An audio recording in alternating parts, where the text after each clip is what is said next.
एका शहरामध्ये आंदोलन सुरू होतं. त्याच शहराच्या न्यायालयाच्या परिसरामध्ये वकिलांमार्फत हे आंदोलन केलं जात होतं. बार काउन्सिलच्या माजी अध्यक्षांनी आंबेडकरांच्या बाबतीत आक्षेपार्ह विधान केलं होतं आणि त्यामुळे हा वाद पेटला होता. आणि अर्थातच हे आंदोलन इतकं चिघळलं की पोलिसांना रस्त्यावर उतरावं लागलं. आणि त्यावेळी ह्या पोलिसांचं नेतृत्व करत होत्या त्या पोलीस अधीक्षक हिना खान. खरं तर नावावरून तुम्हाला कळलंच असेल, पण संतप्त जमावाने हिना खान यांच्यावर सुद्धा धर्मविरोधी असल्याचे आरोप केले. मात्र हिना खान पुढे गेल्या आणि कोणालाही न जुमानता अगदी थेट आंदोलकांच्या आवाजावर आवाज देत जय श्रीरामचा नारा दिला. त्यावेळी हिना खान यांनी जे धाडस दाखवलं ते अगदी अभिमानास्पद आहे. हे करण्यासाठी खरंच खूप हिंमत लागते.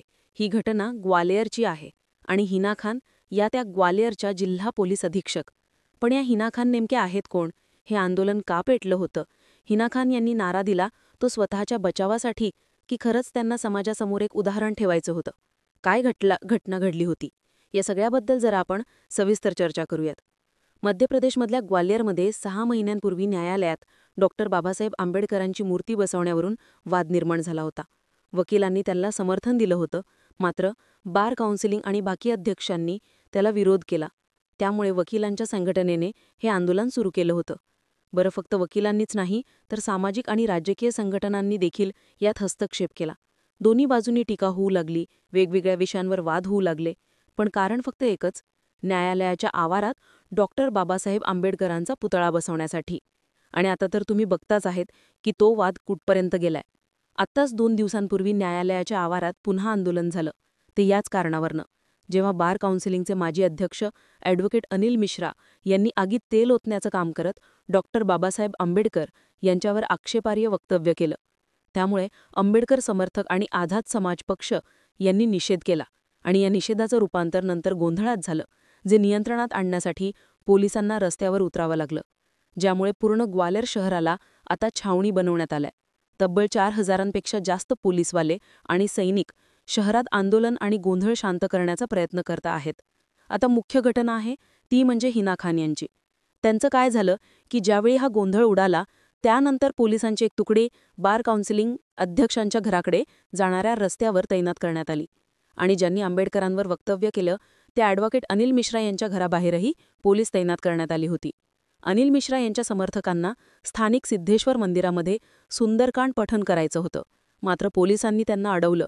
पोलिसांना त्यांच्यावर लक्ष ठेवायचं होतं, ही त्यांची जबाबदारी होती, म्हणून त्यांनी अनिल मिश्रांच्या गटाला त्या परिसरातून बाहेर पडण्यास मनाई केली. आंदोलक रस्त्यावर बसूनच सुंदरकांड पठण करण्यास सुरुवात करणार तोच त्यांनी जो तंबू बांधला होता तो त्या तंबूवाल्याला एका महिला पोलीस अधीक्षकाने हाक लावून लावलं. त्या महिला पोलीस अधीक्षक दुसऱ्या कोणी नसून हिना खान होत्या. त्यावेळी अनिल मिश्रा यांनी आणि त्यांच्या समर्थकांनी हिना खान यांना धर्मविरोधी असल्याचं सांगून जय श्रीरामचा नारा द्यायला सुरुवात केली. मात्र हिना खान यांनी स्वतःवर आरोप होतानाही पाहून अगदी सहजतेने आणि धाडसाने जय श्रीराम म्हणत आणि मीही असं करू शकते असं म्हणत आंदोलकांना शांत करण्याचा प्रयत्न केला. मात्र बराच वेळ हा गोंधळ चालू राहिला. पण अखेर सिद्धेश्वर मंदिराच्या व्यवस्थापनाने हस्तक्षेप केल्यानंतर हा गोंधळ जरा थांबला. पण हिना खान यांचा जय श्रीराम असं म्हणतानाचा व्हिडिओ सोशल मीडियावर व्हायरल झाला, ज्यामुळे त्यांचं देशभरातून कौतुक केलं जातंय.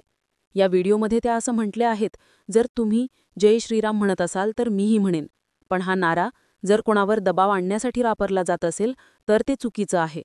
पण असं म्हणणाऱ्या या हिना खान कोण आहे, त्यांचा इतिहास काय आपण जरा जाणून घेऊयात. मध्य प्रदेशमधल्या गुन्हा जिल्ह्यात जन्माला आलेल्या हिना खान यांचे वडील निवृत्त सरकारी शिक्षक आहेत. फिजिओथेरपीमध्ये शिक्षण प्राप्त केल्यानंतर त्यांनी जीएसटी विभागातही काम केलं. पण वेगवेगळ्या व्यवसायांकडे त्यांचं आकर्षण अखेर त्यांना एका टप्प्यावर घेऊन आलं, ते म्हणजे समाजाची सेवा.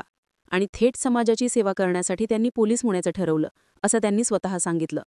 2018मध्ये त्या पोलीस दलात सामील झाल्या. पहिली पोस्टिंग जबलपूरमध्ये झाली आणि त्यानंतर त्यांची ग्वालियर पोलीस अधीक्षक म्हणून बदली झाली. सोबत कुटुंबियांविषयीही सांगताना त्या म्हटल्या की त्यांना 2 बहिणी आणि एक लहान भाऊ. त्यांच्या दोन्ही बहिणी वकील आहेत आणि त्यांचे आजोबा सैन्यात होते, म्हणून त्यांच्या वडिलांची ही इच्छा होती की त्यांनी पोलीस बनावा आणि त्याची इच्छा त्यांनी पूर्ण केली. मात्र फारसा खोल इतिहास नाहीये त्यांचा, पण तरीही त्यांच्या जीवनाचा समतोल राखण्यासाठी त्या झटतात. सोबतच त्या घडलेल्या घटनेबद्दल बोलताना म्हटल्या, आम्ही खूप मेहनत घेऊन परिस्थिती आटोक्यात आणली, आमच्या स्थानिक पोलिसांच्या मदतीने आणि नंतर नागरी समाजाच्या सदस्यांच्या सहकार्याने आम्ही हे घडवून आणलं. ग्वालेरचे लोक त्यांना पाठिंबा देत नाही आहेत. हे थांबवण्यासाठी नागरी समाज एकत्र आला पाहिजे. न्यायालयात डॉक्टर बाबासाहेब आंबेडकर पुतळ्यावरून हा जो वाद पेटला होता तो आता शांत झाला खरा, पण ज्यांनी डॉक्टर बाबासाहेब आंबेडकरांबद्दल आक्षेपार्ह वक्तव्य केलं होतं त्यांच्या विरोधात गुन्हा दाखल करण्यात आलाय.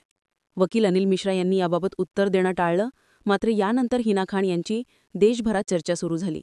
अशा या निर्भीड आणि धाडसी पोलीस अधीक्षक हिना खान यांनी समाजासमोर एक सुंदर उदाहरण ठेवलंय की प्रत्येकाने त्यांचा आदर्श घेतला पाहिजे.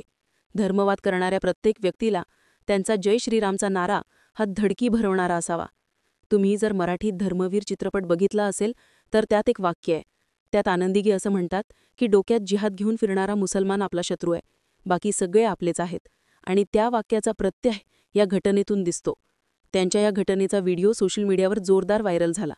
अनेकांनी त्यांच्या शांत आणि ठाम वागण्याचं कौतुक केलं, तर काहींनी धार्मिक घोषणेबद्दल टीका केली. पण एक गोष्ट नक्की आहे की हिना खान यांनी या प्रसंगात शांती आणि संयम दाखवला. त्याने एक वेगळा आदर्श समाजासमोर ठेवलाय.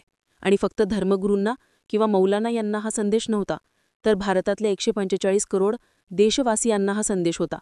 तुम्हाला हिना खान यांच्या अशा भूमिकेबद्दल काय वाटतं?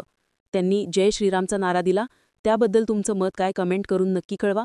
आणि जर ही माहिती आवडली असेल तर सबस्क्राईब विसरू नका.